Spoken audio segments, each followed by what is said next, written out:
Today, as I shoot this video, Israel is under attack. And because of that attack, I decided to release a video to you guys. How easy it is to prepare for war. How easy it is to predict if someone is going to invade or another government or another country is going to invade your country. And how successful has it been in the past, the West, at predicting and foreseeing such invasions and such attack. And of course, in the future, in a few days, I will be making a video explaining the situation in Israel for you guys. I have also predicted that situation. I remember mentioning here that the conflict with Russia, Israel will be in trouble because one of the things that guarantees the security of Israel is Russia. Now, I'm going to explain this on the video. This is a subject for another video. Today, I want to look at what other conflicts may be happening and what other possible invasions we may be overlooking. So let's go into the video of today. Just remember, nothing that I say here is to be considered financial, tax, or legal advice. Now, I want to make a video about how to predict dictators' actions, how to predict what those dictators can possibly do and when they can invade another country. So the roadmap of the video today is going to be Russian-Ukrainian conflict. Of course, with the exception with Israel is the most recent conflict that the West failed at predicting. Now, we're going to be looking also at the past and see the misjudgments in history. How successful or unsuccessful, how many misjudgments were there in the past by the West or by the NATO alliance or the West countries. I also want to look at the limits of rationality. There's a model, most may not know this, but there is a model of rationality that those countries use to predict if someone or foresee if someone is going to invade or not. Now, of course, we're going to talk about Russian and Ukrainian conflict. And you can see on the image here that Macron, Zelensky and Putin, they're all smiling and having fun at the table. You can also see here a headline of Al Jazeera saying that no, Russia will not invade Ukraine. A large-scale military operation does not fit into Moscow cost-benefit calculus. So you can see that leading up to the war, many were skeptical about Russia's intentions towards Ukraine, even though there were images of military equipment, military advancement, and military presence increasing closer to the border. And you can see here, despite all this, Biden's administration warning about Russian troops near the Ukraine border. You can see here, US warnings turn more dire about the prospect for Russian invasion in Ukraine. And even as the US start to give warning, Ukraine did not like that. We're going to get a bit more into this further in this video. Look at this. People found it really hard to believe that Putin would attempt to conquer a European state. And I think that was a big mistake. Another one you can see here. Macron says that Putin pledges no new Ukraine escalation. Remember, no new Ukraine escalations because in 2014, Russia has invaded and taken some parts already in 2014. Now, the French president, Macron, ruled out the invasion just 16 days before that had happened. And you can see him here with Zelensky. Now, as I mentioned, Zelensky also did not foresee the invasion and did not like the warnings from the Biden administration. Listen to this. We have some breaking news. President Biden tonight says he will move U.S. troops to Eastern Europe, quote, in the near term, unquote. And it comes as his Ukrainian counterpart is urging the West not to create panic over the buildup of Russian forces on his border, saying talk of an imminent invasion is hurting his country's economy. CBS's Holly Williams has more from Ukraine. President Biden believes there's a distinct possibility Russia could invade Ukraine next month. But Ukraine's President Volodymyr Zelensky accused some world leaders of sowing panic tonight and said he knows the details in more depth. What is it that you know that President Biden doesn't know? Дякую за запитання. I have my own secrets, just like the US president, he answered. We're sharing lots of information, but you have to feel the pulse on a day-to-day basis. Вибачте, але це капітан. Zelensky also called the departure of non-essential staff at the US embassy this week a mistake, saying Ukraine is not the Titanic. Today, the United States military leaders said. So you can see by this footage that Zelensky himself was denying the invasion and did not like the idea that the US was giving warnings or taking moves such as vacating the embassies in Ukraine. So Volodymyr Zelensky himself, the president of Ukraine, did not like the idea of the warning on invasion. He called that as a spread of panic. And he didn't want it, and he said, no, there's no chance of Russia invading.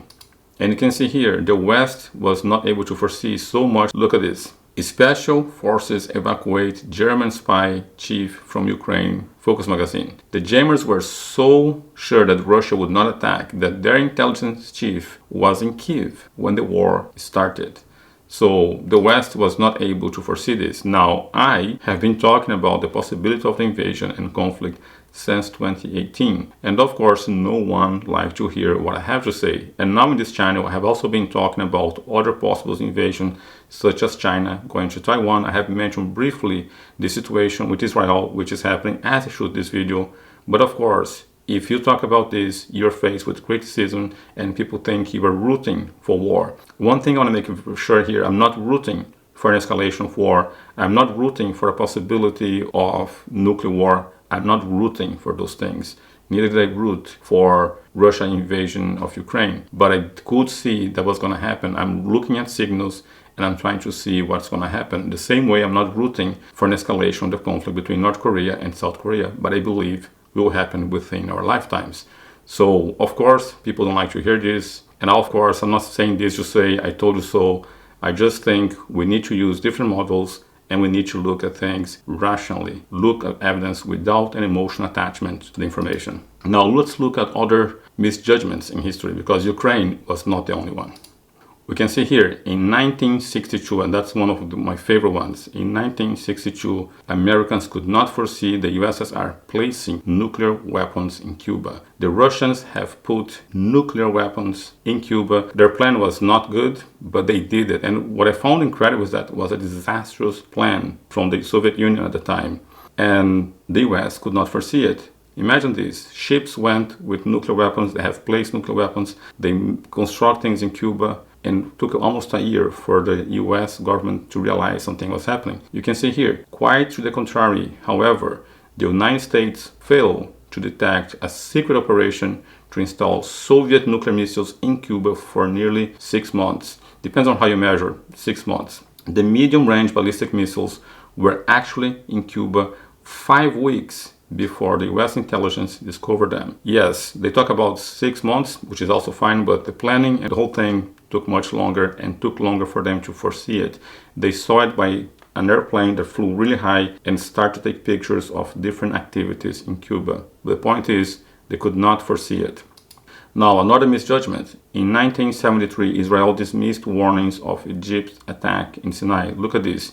The attack by the Egyptian and Syrian forces caught the United States by surprise, and they were dismissed as mere training exercises, but not a threat because Israel intelligence suggested that they would not attack without Egypt, and Egypt would not attack until the weaponry they wanted arrived. So they thought, oh, the Egyptians have not received yet the weaponry that they want, they would not attack, and the attack have occurred. And again, as I shoot this today, Israel is under attack. I'm already preparing a video explaining what's happening in Israel for you guys. So please subscribe, click the notification bell so as soon as the video comes out, you'll be notified. Now, that was not the only mistake. In 1979, the US also ignored warnings of a Chinese invasion of Vietnam. As a matter of fact, the Chinese leader at that year was considered Man of the Year at Times magazine. I know it's very blurred here, but you guys can see January 1979. And look at what happened just a year prior to that. Carter looked gravely into the TV cameras and in calm, steady voice revealed that the US and Communist China had secretly and suddenly decided to end nearly 30 years of bellicose estranglement. The two countries would establish normal diplomatic relations on January 1st. Under the agreement, the US would terminate formal diplomatic relations with Taiwan, cancel the 1954 Mutual Defense Treaty that the Committee in the US guaranteed Taiwan's military security, and withdraw 700 US troops which were in the Taiwan Islands. And this shows that the US was in good terms with China and they could not foresee or they were not prepared for China invasion of Vietnam. Another misjudgment. In 1990, assumptions that Saddam Hussein would not attack Kuwait proved incorrect. Another one here. And of course, the invasion was on August 2nd. So you can see here, on Monday, July 30th, and the invasion occurred on August 2nd. Despite the warning an Iraq-Kuwait war is considered unlikely. US officials believe Saddam's verbal blast is part of his campaign to dominate the Arab world, which means even though Saddam Hussein spoke very aggressively towards the Arab world and felt like he was being stabbed on the back, the US said no, he's just bluffing, the invasion is not going to occur. Now, that was on July 30th, and the invasion occurred on August 2nd. Now, we're going to come to the situation of Ukraine. So why all this misjudgment? And in my view, it's because the policymakers often rely on a rational actor model where they determine what is rational, which of course in that model assumes rational decision making by leaders, and are using themselves as reference, not their enemies. I prefer to go to Sun Tzu, the man who wrote The Art of War, and he says very clearly, to know your enemy, you must become your enemy. And that, I think, is the biggest mistake in the US or in the West. They see their view of rationality as the supreme one, and they do not consider another vision of rationality. And you can see by the headlines here, is President Putin a rational actor? So let's look at the limits of rationality, or what the West calls rationality. Before going into the rational model, I want to take the time to read a quote of Sun Tzu. And you can see it here. If you know your enemy and yourself, you need not fear the result of 100 battles. If you know yourself, but not the enemy, for every victory gained, you also suffer a defeat. If you know neither the enemy nor yourself, you will succumb in every battle. And that remains true to this day. So you need to know your enemy. You need to understand your enemy from his perspective and from his point of view and from his values. And we have it here. The assumption of rationality has limitations, especially with unpredictable leaders. And those leaders are unpredictable because their values are different than the values of the West. You can see here, Biden this year in September 11, 2023, he said China is unlikely to invade Taiwan now because Beijing is just too busy with its own economic crisis. I don't think this makes sense, and I'm not the only one, and I'm going to be showing you guys other experts, or at least one more expert who has the same vision as me. Now, the thing is, different leaders, different individuals, they have different priorities. And what you and I may call rational may not be what they see as rational. I'm going to give an example to you. In the US, if a president loses a campaign and the president is into court or whatever, he lost, he can become a candidate again and he may win. This is not true for the culture of Russia. I think the biggest mistake that the West make is to not realize that most of the leaders in Russia, they are not Russian. They were growing up in Soviet Union. And the thing is, in the culture, if Vladimir Putin loses this war, he will get no other position of importance. I even joke, and this of course is a joke, but it delivers a message. I say sometimes, if Vladimir Putin loses this war, he would not get a job as a janitor in Russia. So losing for a Russian leader is not the same as losing for a Western leader. And I think until we try to understand and see things from the perspective of Vladimir Putin, the West is going to be making a lot of mistakes. Until the West starts to see what is important for Xi Jinping, the West is going to continue making these mistakes. Now, let's look at the vision of John Mearsheimer, and I think this guy has been spot on. He has a great book called The Great Power of Politics. I suggest you reading, and the book is going to appear in this video as well. But the point I would make is that we know from studying deterrence situations over time that you often see you sometimes see situations where states have a political incentive to go to war that is so powerful that they will pursue a military strategy that has little chance of working because the politics of the situation dictate pursuing a remarkably risky strategy. And the canonical example is the Japanese attack at Pearl Harbor in December 1941. It is very important to understand that the Japanese policymakers were rational actors of the first order. They were first-class strategists. These were not wild and crazy people. The Japanese strategists who decided to attack the Americans at Pearl Harbor understood there was only a sliver of a chance that Japan would win. They were not under any illusions about who they were attacking, okay? The question is, why did they attack?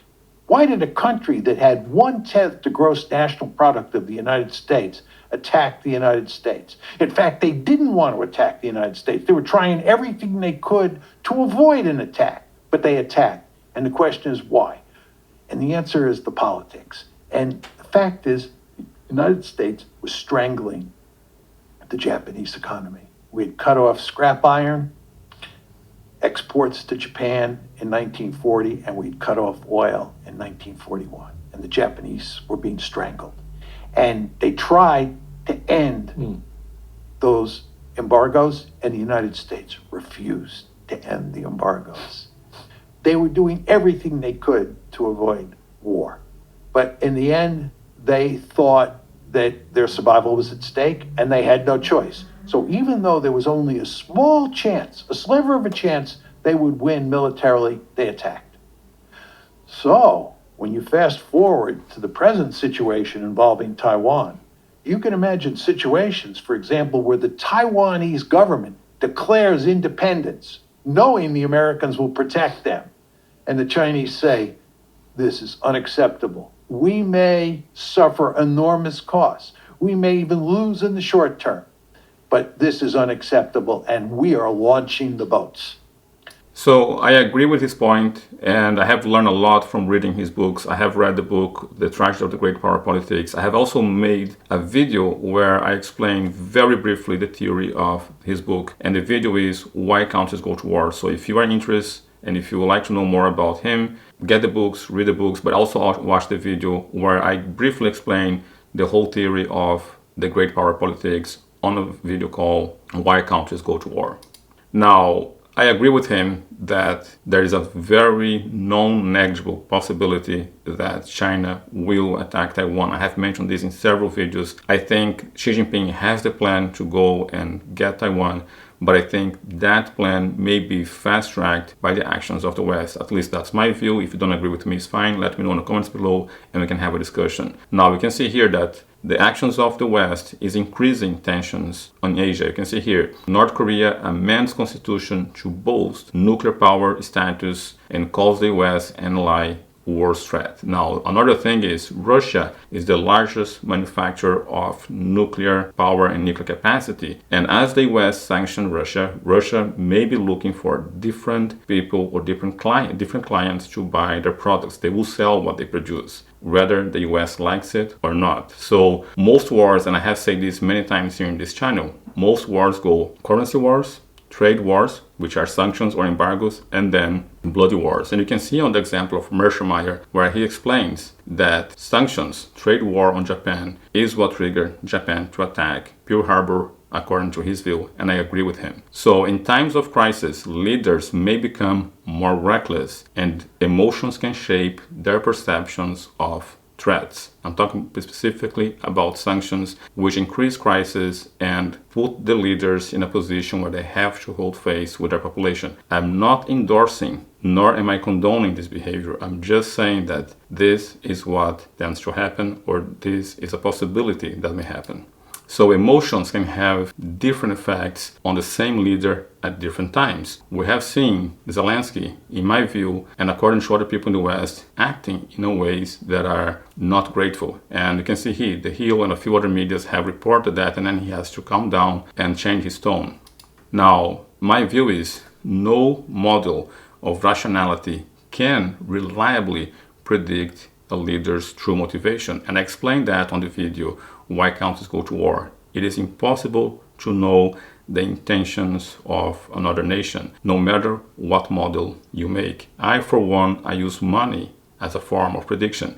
I look at where money went, what countries are doing with their assets in order to foresee what's going to happen. For instance, on the Russian case, I saw that in 1918, Russia diminished by more than 90% the amount of the reserves that they held in American countries, and they moved those reserves to countries that they felt would not confiscate or jeopardize the integrity of their reserves. That helped me to be able to foresee the possibility of Russia invading Ukraine.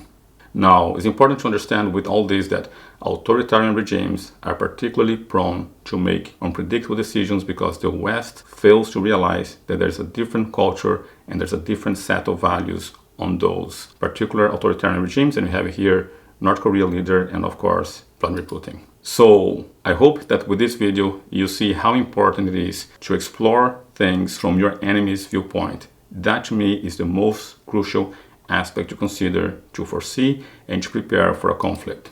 Now, I hope this video delivered that message to you. So let's make a little recap. We cover the Russian-Ukrainian conflict and how many were not foreseeing the possibility of Russia invading Ukraine, even though they have already done that in 2014. I also mentioned to you guys a few other misjudgments in history, and I hope I also could convey you guys on the limits of the so-called rationality models. If you did like this kind of content and you want to be in control of your money, please consider subscribing to the Crypto Vagabonds Academy, where I explain more about how to follow the money and how to use following the money to predict what other countries may do.